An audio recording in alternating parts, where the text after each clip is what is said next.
శ్రీమాత్రే నమః. జై దుర్గా భవాని. అందరికీ నమస్తే. Welcome back to our channel. అందరికీ కూడా దేవి నవరాత్రుల పూజను చేసుకుంటున్నారు అనుకుంటున్నాను. నేను కూడా చాలా బాగా చేసుకుంటున్నాను. ఆ అమ్మవారి ఆశీస్సులు మనందరి మీద ఎల్లప్పుడూ ఉండాలని మనస్ఫూర్తిగా కోరుకుంటున్నాను. ఇక చూస్తుండగానే మనము అప్పుడే దేవి నవరాత్రుల్లో 5వ రోజుకు వచ్చేసాం. ఈరోజు అమ్మవారు అలంకారము చండీదేవి. నవరాత్రి ఉత్సవాలలో భాగంగా అమ్మవారిని ఒకరోజు చండీదేవిగా ఆరాధించడం జరుగుతుంది. మరి ఈరోజు పూజని ఏ విధంగా చేసుకోవాలి, అమ్మవారికి ఎటువంటి నైవేద్యం పెట్టాలి, ఏ విధంగా అభిషేకం చేసుకోవాలి, ఇవన్నీ కూడా పూర్తి వివరాలతో ఈ వీడియోని షేర్ చేస్తున్నాను. ఎక్కడ స్కిప్ చేయకుండా చూడండి. అలాగే ఏదైనా సందేహాలు ఉంటే కింద కామెంట్ సెక్షన్లో తెలియచేయండి. అలాగే వీడియో లైక్ చేసి సబ్స్క్రైబ్ చేసి కామెంట్ చేయడం అస్సలు మర్చిపోవద్దు. మీ లైక్ అనేది నాకు చాలా వాల్యుబుల్ అనమాట. దేవి నవరాత్రులు ఆశ్వీజ శుద్ధ పాడ్యమి నుంచి మొదలయ్యాయి మనకి.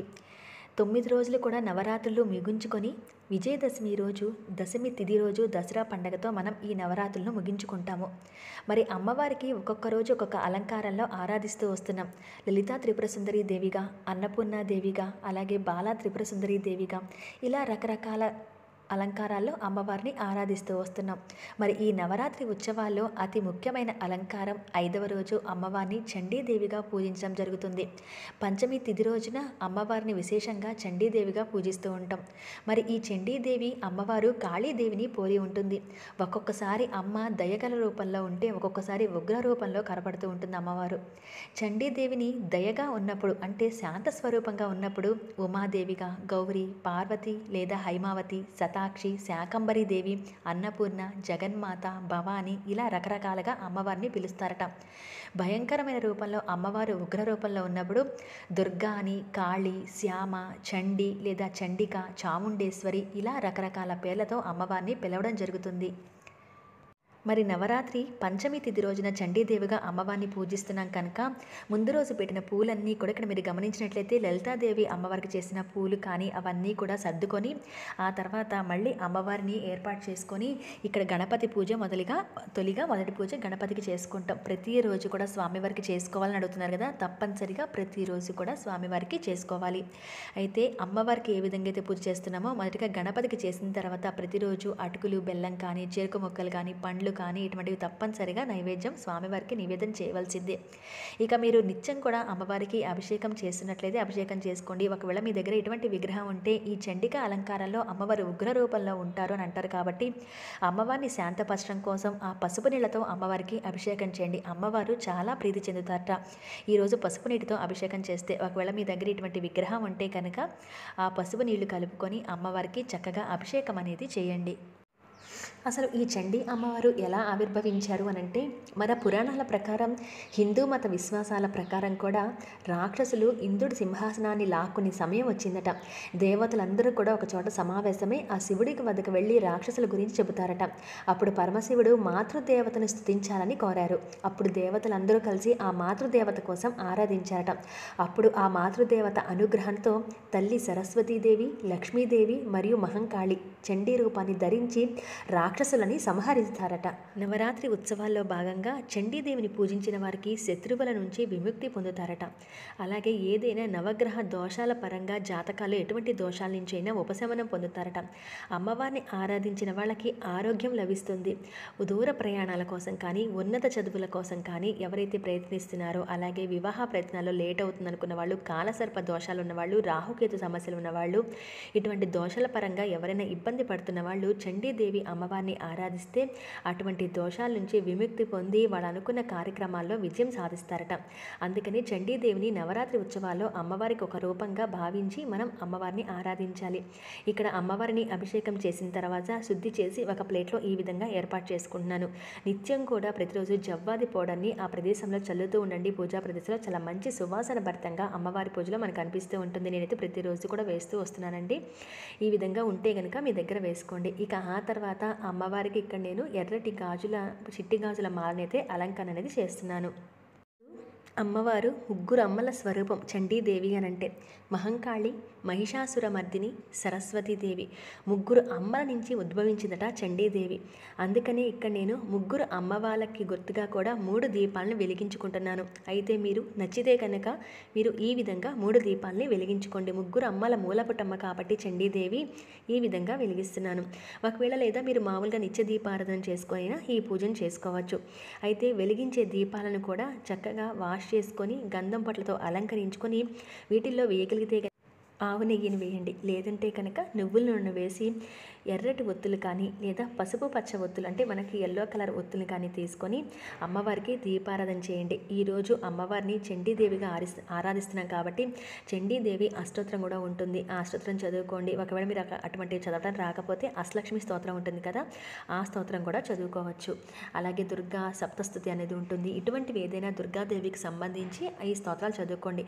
అయితే ఈ రోజున అమ్మవారికి ఎవరికైనా నిమ్మకాయల మాలను సమర్పించాలనుకున్నా, వేపాకులను సమర్పించాలనుకున్నా, వేపాకు మాలను సమర్పించాలనుకున్నా కూడా ఈ రోజున వేయవచ్చు. ఈ నవరాత్రి ఉత్సవాల్లో అమ్మవారికి దుర్గాదేవి రూపంలో, మహిషాసురమర్దిని రూపంలో, చండీదేవి రూపంలో ఈ నిమ్మకాయల మాలను సమర్పించడం కానీ లేదా మనము వేపాకులను సమర్పించడం కానీ చేయవచ్చు. ఈ 3 అలంకారాలు అంటే ఉగ్ర రూపంగా ఉన్న అమ్మవారి అలంకారాల్లో మనం వాడుతూ ఉంటాము.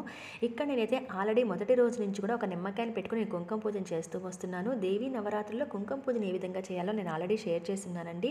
ఇక్కడ నేను ప్రత్యేకంగా ఇంటికి కట్టుకోవడం కోసం 3 నిమ్మకాయలు తీసుకొని ఈ విధంగా పూజలో పెట్టుకున్నాను, గంధం పట్లతో అలంకరించి. అమ్మవారి పూజలో పెడుతున్న నిమ్మకాయలు ఏంటంటే అతి శక్తివంతమైనవిగా భావిస్తాం కనుక మనకి ఈ నిమ్మకాయలు కూడా ఈ విధంగా అలంకరించి అమ్మవారి ముందు ఉంచాను. అలాగే అమ్మవారికి వేపాకులను సమర్పిస్తూ పెట్టానండి. ఈ విధంగా మీకు ఇంకా ఎక్కువ దొరికితే కనుక చక్కగా అమ్మవారి పూజలో వేపాకులతో కూడా అమ్మవారికి అర్చన చేయవచ్చు. ఇక ఆ తర్వాత అమ్మవారికి ఈ రోజున ఎర్రటి పూలతో అమ్మవారికి పూజన చేయండి. ధూపం అనేది అమ్మవారికి ఎక్కువ వేస్తూ ఉండండి. అలాగే ఎర్రటి పూలను వాడండి, ఎర్రటి అక్షింతల్ని పూజలో వాడండి. ఈ నిమ్మకాయలు కూడా ఇలా తెచ్చుకున్న వాడైతే కనుక తప్పనిసరిగా పూజలో పెట్టుకోండి. చండు ముండు అనేటువంటి రాక్షస సంహారం అమ్మవారు చేసింది కాబట్టి అమ్మవారికి చండీదేవి అని, చాముండి అని ఇలా రకరకాల పేర్లతో పిలుస్తారు అని చెప్తారు. ఎవరైతే ఈ అమ్మవారిని ఆరాధిస్తారో వారికి గ్రహపీడలు తొలగుతాయట. అలాగే మానసిక రోగాలు, పిశాచ భయాలు, ఏదైనా ఆరోగ్యం బాగోకపోవటం, ఇటువంటి సమస్యలు ఏ వేటి నుంచైనా బయటపడతారని చెప్తారు. జాతక చక్రంలో కుజదోషమని, కాలసర్పదోషం, రాహుకేతు దోషాలు, అలాగే కొన్ని నవగ్రహ పరంగా దోషాలు అటువంటివి ఉంటే కనుక కొన్ని కార్యక్రమాలు వాయిదా పడుతూ ఉంటే వాళ్ళు విజయం సాధించలేరు. అటువంటివన్నీ కూడా తొలగిపోవడం కోసం అమ్మవారికి మన సంకల్పం చెప్పుకొని పంచమి రోజున చేసేటువంటి ఆరాధనకు అత్యంత విశిష్టత ఉంటుంది. కాబట్టి ఈ రోజున అమ్మవారిని చండీ రూపంలో మనం పూజిస్తూ మన కోరికలు చెప్పుకొని అమ్మవారికి ఈ విధంగా పూజ చేసుకోవాలి. ఇక్కడ నేను సంపెంగ పూలతో అమ్మవారికి పూజన చేస్తున్నాను. పూజా ప్రదేశం అంతా కూడా సువాసన భరితంగా ఉండేలా చూసుకొని అమ్మవారికి పూజన చేసుకోండి. అయితే ప్రతిరోజు కూడా నిత్యం మన కుంకుమార్చన అనేది చేసుకుంటూ వస్తున్నాం కదా, మీరు అమ్మవారికి ఈ రోజున కూడా ఆల్రెడీ ఫస్ట్ నుంచి చేస్తున్న కుంకుమనే కాకుండా, కుంకుమ పూజే కాకుండా ఆ కుంకుమ పూజ కానీ అమ్మవారి అష్టోత్తరం కానీ చదువుతున్నప్పుడు ఎక్కడైతే మీరు నిమ్మకాయలు పెట్టుకున్నారో ఆ నిమ్మకాయల మీద ఆ కుంకుమ కానీ అక్షింతలు కానీ వేస్తూ అమ్మవారి అష్టోత్తరం చదువుకోండి. ఈ చండీ అమ్మవారి ఆరాధనలో అతి ముఖ్యమైన విషయం చండీ హోమం. నేను ఈ చండీ హోమం గురించి నేను ఒక సపరేట్గా వీడియో అయితే పెట్టానండి. ఎవరైనా ఆ చండీ హోమాన్ని చేయించుకోవాలి అనుకుంటే ఆ వీడియోని చెక్ చేయండి. ఎటువంటి కష్టాల నుంచైనా, సమస్యల నుంచైనా, పెద్ద పెద్ద సమస్యల నుంచైనా బయటపడటం కోసం ఆ చండీ హోమం అనేది చాలా బాగా పనిచేస్తుంది.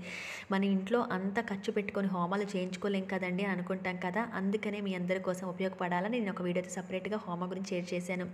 సాక్షాత్తు ఆ ఇంద్రకీలాద్రి విజయవాడ కనకదుర్గమ్మ వారి ఆలయంలో జరిగే ఈ చండీ హోమం అనేది అమ్మవారికి ఎంతో ప్రత్యేకంగా చేసే హోమం. అక్కడ మనం చేయించుకుంటే కనుక హోమం చాలా మంచి ఫలితాలు అయితే వస్తాయండి. చండీ హోమం అనేది మనము ఇంట్లో ఎవరికైనా ఆ హోమం గురించి పెద్దవాళ్ళని అడిగితే చెప్తారు ఆ హోమం వల్ల ఎంత సత్ఫలితాలు ఉంటాయి అనేది. నేను స్క్రీన్ మీద వేశాను కదా, ఆ హోమం మేము చేయించుకున్నదే, అందుకని నేను మీ అందరికీ కూడా షేర్ చేస్తున్నాను. మరి అటువంటి హోమాలు చేయించుకునే వాళ్ళైతే అక్కడికి వెళ్తారు. కనీసం మనం ఇంట్లో అమ్మవారిని ఆరాధించేటప్పుడు మనకి ఎంత శక్తి అయితే ఉంటుందో ఆ శక్తి మేరకు అమ్మవారిని ఆరాధిస్తూ అమ్మవారి అష్టోత్తరం చదువుకోవడం చేస్తే కనుక చాలా మంచిది. అమ్మ శ్రీమాత్రే నమః, ఓం చండీ దేవ్యే నమః, లేకపోతే ఓం శ్రీ చాముండేశ్వరి దేవ్యే నమః అనుకుంటూ అమ్మవారికైనా కనీసం పూజని చేసుకోవాలి. ఈరోజు కుంకుమ పూజ చేసుకోండి. పూలు కానీ అక్షింతలు కానీ వాడేటప్పుడు ఎర్రటివి వాడండి, చాలా మంచిది. లేదా పసుపు పచ్చవి వాడండి, అమ్మవారికి చాలా ఇష్టమట. చండీదేవి అలంకారం రోజు కాబట్టి మరొకసారి చెప్తున్నానండి చండీ హోమం గురించి. ఎవరైనా చేయించుకోవాలి అని అనుకుంటే కనుక ఆ హోమాన్ని నిత్యం కూడా ఆ ఇంద్రకీలాద్రి కనకదుర్గమ్మ వారి దేవస్థానంలో జరుగుతూ ఉంటుంది. ఆన్లైన్లో టికెట్స్ అనేవి మనం బుక్ చేసుకొని మనము హోమానికి అటెండ్ అవ్వచ్చు అనమాట. ఒక టికెట్ మీద ఇద్దరిని పంపిస్తారు. నిత్యం కూడా అమ్మవారికి హోమాలు అనేవి జరుగుతూ ఉంటాయి. మన గోత్రనామాలతో ఆ టికెట్ బుక్ చేసుకుంటే కనుక మన గోత్రనామాలతో మనకి హోమం అనేది చేస్తారనమాట. మనం ఇంట్లో ఇటువంటి పెద్ద యాగాలు యజ్ఞాలు చేయలేం కాబట్టి కనీసం ఇలా అయినా అమ్మవారిని మనం ఆరాధించవచ్చు. ఇక్కడ చూసారు కదా, పెట్టుకున్న 3 నిమ్మకాయల్ని ఏం చేయాలి అని అంటే, ఒక విధంగా మీరు 3, 5, 7 ఇలా ఎన్ని నిమ్మకాయలని పెట్టుకోవచ్చు. ఆ పూజ వాడే నిమ్మకాయలు అంటే ఫస్ట్ నుంచి చేస్తున్న కుంకుమ పూజ నిమ్మకాయని అయితే అలా పక్కన పెట్టేయండి.